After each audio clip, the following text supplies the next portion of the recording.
Have you ever thought that a single mistake, just sitting at the wrong table, could change your entire life? Don't scroll away, because what happened next will shock you and warm your heart at the same time. And before we dive in, if you love stories that prove kindness still exists in this world, don't forget to like this video and subscribe to Kindness Stories for more emotional journeys like this.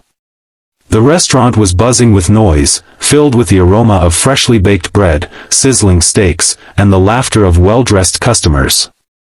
At the very corner of the hall, there was a long table reserved for one of the most influential businessmen in the city, a single dad, a CEO, and a man known for being intimidating in boardrooms but quiet in his private life. His name was Michael Hayes. Tall, sharp-featured, and always carrying a weight of responsibility, he entered the restaurant with his little daughter, Emily, a lively 6-year-old with bright brown eyes and a smile that could soften anyone's heart. To Emily, her dad wasn't a CEO, he was just her whole world. She held his hand tightly as they were escorted to their table.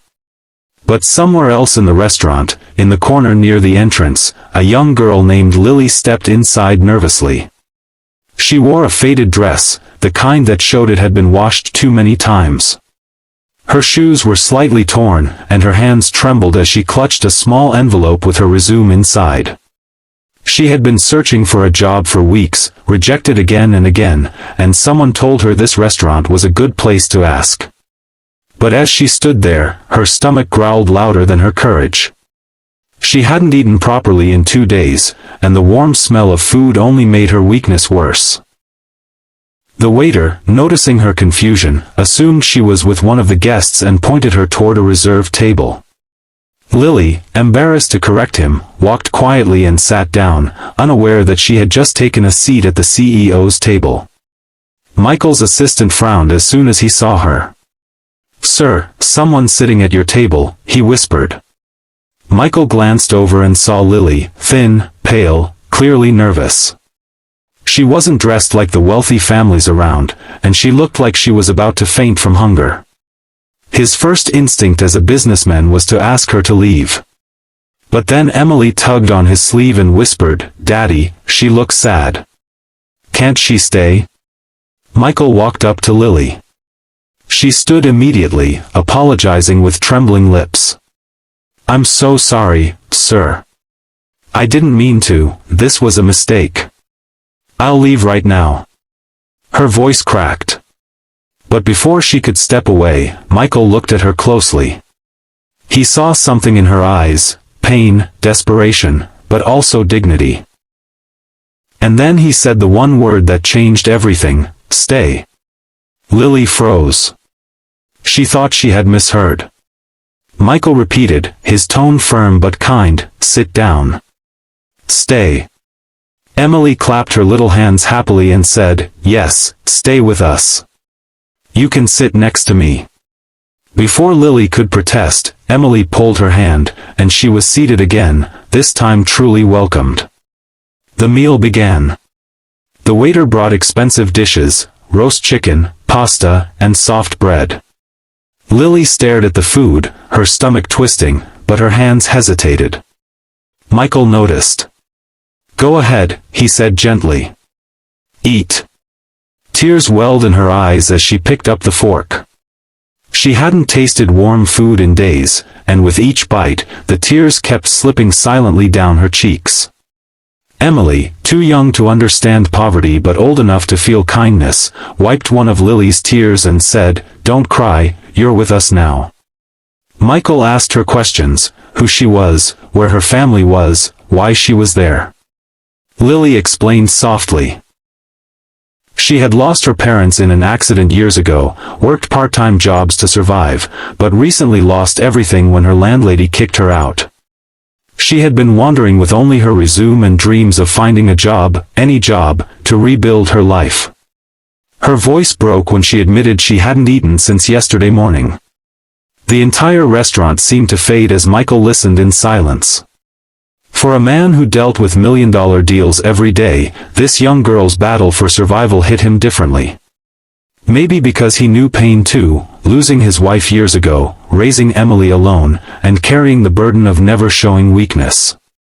By the end of dinner, Michael made a decision. He leaned forward and said, "Lily, you don't belong on the streets, and you certainly don't deserve to be starving.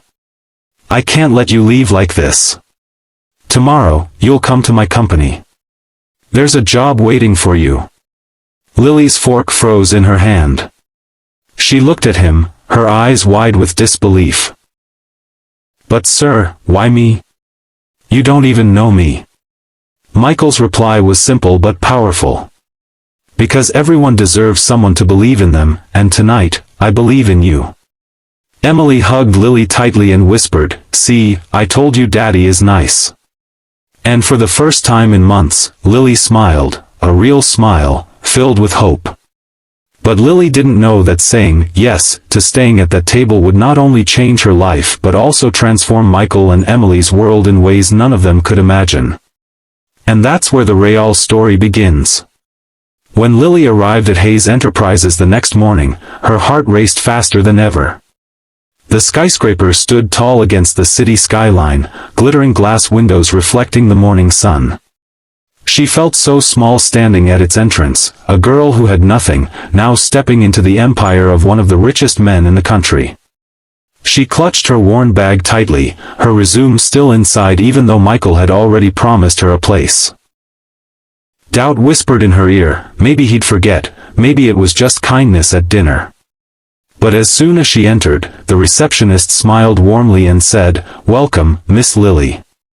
Mr. Hayes is expecting you." Escorted upstairs, she entered Michael's office. He was seated behind a large desk, his presence commanding yet calm. Emily was there too, coloring in a notebook, her little legs swinging. When Emily saw Lily, she jumped up and ran to hug her. "You came. Daddy said you'd come. You're my friend now." That hug, small and innocent, erased Lily's last bit of fear. Michael looked up and said, "I keep my word, Lily. From today, you're part of my company. We'll start you as an assistant in the communications department. Work hard, and you'll grow." Her hands shook as she whispered, thank you so much." She wasn't just grateful for the job, she was grateful for dignity, for being seen, for being lifted from despair. But she promised herself she would prove she deserved it. Days turned into weeks. Lily worked harder than anyone expected. She arrived early, stayed late, and even though she came from nothing, her intelligence, honesty, and determination shone through. Colleagues who first judged her by her worn clothes slowly started admiring her. She wasn't just a charity case, she was talented, resilient, and inspiring. Michael, from his office, noticed. He found himself watching her sometimes, not as a boss but as a man realizing her presence brought light not only to the company but to his own home. Emily adored her. They would laugh, draw, and read together. At night, when Michael tucked Emily into bed, she often whispered, "Daddy, can Lily stay with us forever?" Michael never answered, but in his heart, a thought was growing, maybe fate had brought Lily to their table for a reason. But life wasn't easy. One evening, as Lily left the building, she was confronted by one of Michael's business rivals who mocked her. "You really think you belong here? A poor girl among millionaires? Michael Hayes must be desperate." The words cut deep, but before she could reply, Michael appeared behind her. His voice was sharp. "She belongs here because she earned her place. And anyone who can't respect her doesn't deserve to stand in my presence." That night, as he walked her out, Lily realized Michael wasn't just her savior, he was her protector. Slowly, their bond deepened. Michael saw in Lily the strength he admired, the kindness Emily needed, and the warmth his heart had been missing. Lily saw in Michael not just a powerful CEO but a father, a man carrying silent pain, and someone who gave without expecting anything in return. Months later, at the same restaurant where it all began, Michael invited Lily and Emily for dinner. As they sat down, Emily squeezed Lily's hand and said, "This is our table now, not just Daddy's." Michael looked at Lily and said with a smile, "The night you sat at the wrong table, you gave us something we were missing. You gave us family." Tears filled Lily's eyes as she realized, she hadn't just been given a job. She had been given a new life, a new home, and maybe, a new love. So remember this, sometimes the mistakes we think will ruin us are the very moments that save us. And sometimes, sitting at the wrong table puts us exactly where we're meant to be. If this story touched your heart, make sure to like this video and subscribe to Kindness Stories, because more stories of hope and love are waiting for you. Thank you for watching, and never forget, kindness changes everything.